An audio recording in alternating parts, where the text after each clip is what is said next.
हिंदू धर्म के अनुसार जब किसी के घर में किसी की मौत हो जाती है तब 13 दिन तक गरुड़ पुराण का पाठ रखा जाता है। शास्त्रों के अनुसार कोई आत्मा तत्काल ही दूसरा जन्म धारण कर लेती है, किसी को 3 दिन लगते हैं, किसी को 10 से 13 दिन तक लगते हैं, लेकिन जिसकी स्मृति पक्की, मोह गहरा या अकाल मृत्यु हो, उसे दूसरा जन्म लेने के लिए कम से कम 1 वर्ष लगता है। तीसरे वर्ष गया में उसका तर्पण किया जाता है। फिर भी कई ऐसी आत्माएं होती हैं जिन्हें मार्ग नजर ही नहीं आता और वे भटकती रहती हैं। आइए जानते हैं मृत्यु के बाद दिवंगत आत्मा के लिए क्यों रखा जाता है गरुड़ पुराण का पाठ। उससे पहले जानते हैं गरुड़ पुराण है क्या। एक बार गरुड़ ने भगवान विष्णु से प्राणियों की मृत्यु, यमलोक यात्रा, नरक योनियों तथा सदगति के बारे में अनेक गूढ़ और रहस्य से भरे प्रश्न पूछे। उन्हीं प्रश्नों का उत्तर भगवान विष्णु ने सविस्तार दिया। यह प्रश्न और उत्तर की श्रृंखला ही गरुड़ पुराण है। इसमें मृत्यु के पहले और बाद की स्थिति के बारे में बताया गया है, इसलिए यह पुराण मृतक को सुनाया जाता है। 13 दिनों तक मृतक अपनों के बीच रहता है। इस दौरान गरुड़ पुराण का पाठ रखने से वह स्वर्ग, नरक, गति, सदगति, अधोगति, दुर्गति, कई तरह की गतियों के बारे में जान लेता है। आगे उसे किन किन बातों का सामना करना होगा, किस लोक में उसका गमन हो सकता है, गरुड़ पुराण के पाठ से वह आत्मा जान जाती है। गरुड़ पुराण में व्यक्ति के कर्मों के आधार पर दंड स्वरूप मिलने वाले विभिन्न नरकों के बारे में बताया गया है।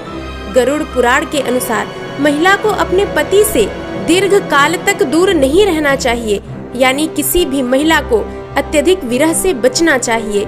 इससे महिला को पारिवारिक जीवन में कई मुश्किलों का सामना करना पड़ता है।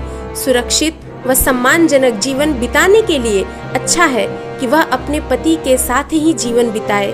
गरुड़ पुराण में बताया गया है कि मृत्यु के समय मनुष्य के प्राण लेने के लिए यमराज के दूत आते हैं। अंतिम समय में जो व्यक्ति जितना ज्यादा मोह माया में उलझा रहता है, उसे प्राण त्यागने में उतना ही कष्ट होता है। दाह संस्कार करने की विशेष रीति और नियम होते हैं। रीति और नियम से किए गए कार्य से ही आत्मा को शांति मिलती है और अगले जन्म यानी नए शरीर में प्रवेश के द्वार खुलते हैं। परिजन मृतक की आत्मा के लिए नियमित रूप से पिंडदान करते हैं। गरुड़ पुराण के अनुसार मृत्यु के बाद 10 दिनों तक जो पिंडदान किए जाते हैं, उससे मृत आत्मा के विभिन्न अंगों का निर्माण होता है। माना जाता है कि परिजनों द्वारा 13 दिनों में जो पिंडदान किया जाता है, वो 1 वर्ष तक मृतक आत्मा को भोजन के रूप में प्राप्त होता है। 13वें के दिन कम से कम 13 ब्राह्मणों को भोजन कराने से आत्मा को प्रेत योनि से मुक्ति मिलती है। साथ ही परिजन शोक मुक्त हो जाते हैं। जब आत्मा शरीर से निकलती है तब कुछ देर तक अचेत अवस्था में पड़ी रहती है।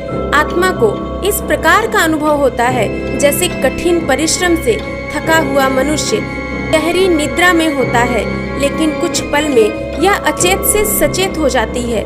जब आत्मा शरीर से निकलती है तब उसे कुछ समय तक पता ही नहीं होता कि वह शरीर से अलग है।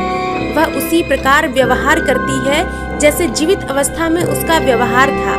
शरीर से निकली हुई आत्मा अपने सगे संबंधियों को पुकारती है, लेकिन उसकी आवाज कोई भी सुन नहीं पाता।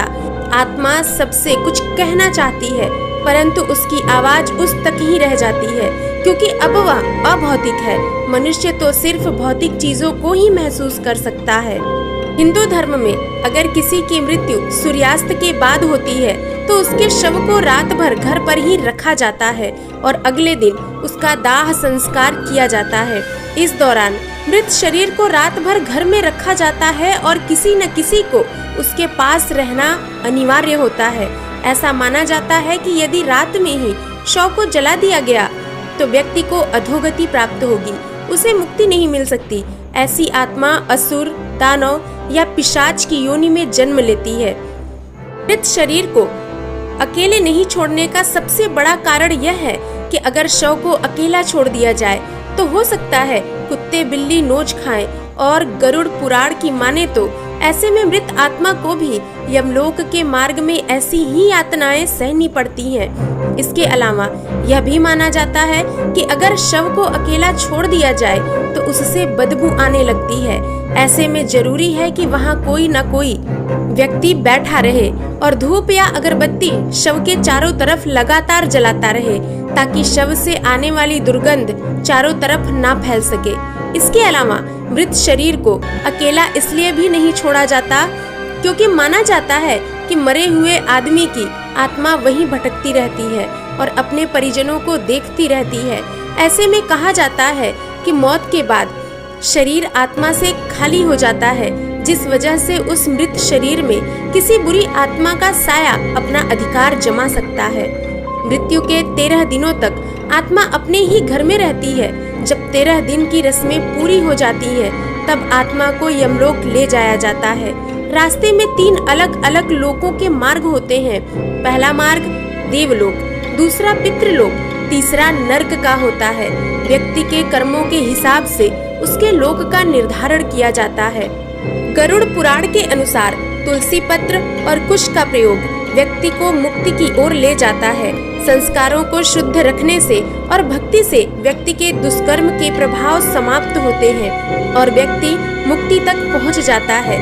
जल और दूध का दान करने से भी व्यक्ति का कल्याण होता है। गरुड़ पुराण में जीव की मृत्यु के उपरांत 28 अपराधों और सजाओं का उल्लेख है, जिन्हें उन्हें नरक में भोगना ही पड़ता है। जो लोग दूसरों की संपत्ति पर कब्जा करते हैं, उन्हें नरक में मुक्तरों से पीटा जाता है।